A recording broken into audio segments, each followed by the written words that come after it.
Presiden Joko Widodo. Institute for Sementara itu, Presiden Joko Widodo memprediksi Halo teman-teman semua, perkenalkan nama saya Anastasia Safionitawar, kelas 11 MIA 4 dari Sekolah SMA Santo Franciscus Xaverius Ruteng. Nah, di sini saya akan melakukan wawancara terhadap narasumber mengenai ancaman-ancaman apa saja yang dapat terjadi di negara kesatuan Republik Indonesia, di mana ancaman-ancaman tersebut dapat merusak keutuhan NKRI. Dan juga di sini saya akan menjelaskan tentang strategi-strategi apa saja yang dapat dilakukan untuk mencegah terjadinya ancaman-ancaman tersebut. Oke teman-teman, jadi di sini saya sudah bersama dengan narasumber. Nah, di sini saya akan mempersilakan waktu dan kesempatan untuk narasumber memperkenalkan diri. Nama saya Theo, saya bekerja di bagian ekonomi. Terus saya mempersilakan, mungkin ada hal yang mau ditanyakan.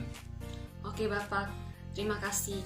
Jadi di sini saya ingin bertanya mengenai ancaman-ancaman apa saja yang yang terjadi di negara kesatuan Republik Indonesia, di mana ancaman tersebut dapat merusak atau mengganggu keutuhan negara kita dari segi atau dari bidang ekonomi.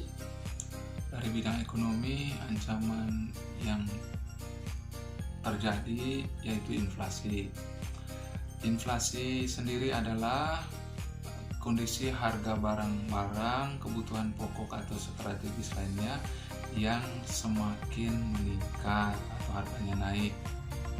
Hal ini yang menyebabkan adanya perubahan nilai mata uang yang terjadi karena sangat membutuhkan barang yang harga murah, tapi terjadi di pasar harganya naik. Lalu ancaman yang kedua adalah meningkatnya angka pengangguran. Kenapa menjadi ancaman ekonomi? Karena memang ketika pengangguran meningkat, terus ada peningkatan kasus kriminal karena kesulitan lapangan kerja, sehingga ini merupakan ancaman. Oke Bapak, terima kasih Bapak. Nah, akhir-akhir ini juga saya banyak membaca berita bahwa sekarang itu semakin banyak masyarakat Indonesia yang lebih memilih untuk membeli barang-barang bekas yang diimpor dari luar negeri. Nah, kira-kira apa saja langkah yang dilakukan oleh pemerintah untuk mengatasi hal tersebut?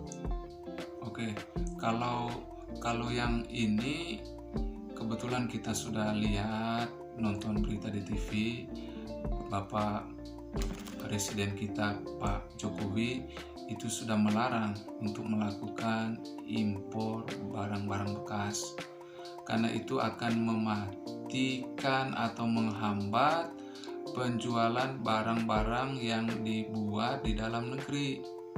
Juga kita akan memacu untuk bisa mengembangkan kualitas-kualitas yang dibuat di dalam negeri, sehingga masyarakat yang selama ini mereka menyukai barang-barang bekas yang kualitasnya bagus sudah disediakan di dalam negeri, sehingga ketergantungan barang bekas ke depan diusahakan untuk bisa dihilangkan. Demikian. Oke Bapak, terima kasih atas waktu dan kesempatannya. Baik. Jadi dapat saya simpulkan bahwa ancaman dalam bidang integrasi nasional di dalam bidang ekonomi seperti yang dijelaskan oleh narasumber sebelumnya, yaitu yang sekarang ini menjadi pusat perhatian pemerintah, yaitu inflasi. Selain itu juga angka pengangguran yang sangat tinggi merupakan salah satu ancaman atau permasalahan ekonomi yang sedang terjadi di negara kita ini.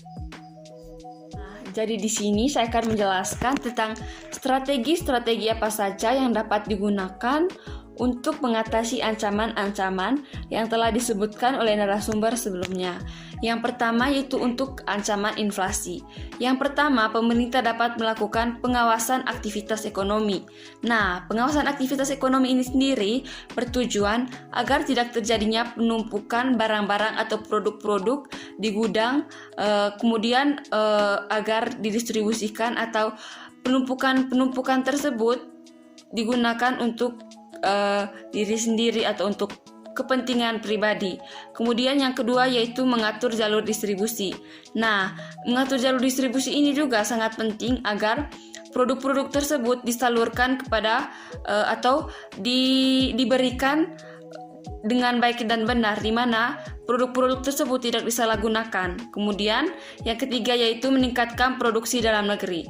Nah, ini juga merupakan salah satu cara yang dapat digunakan agar kita tidak hanya mendapatkan ekspor dari negara-negara lain, tapi negara kita sendiri dapat menciptakan produk-produk yang baik dan berkualitas. Kemudian yaitu gerakan menanam. Nah, gerakan menanam ini juga sangat penting dikarenakan kita dapat memproduksi suatu barang atau makanan dengan sendirinya, dan kita tidak perlu melakukan impor atau melakukan ekspor dari luar negeri gitu.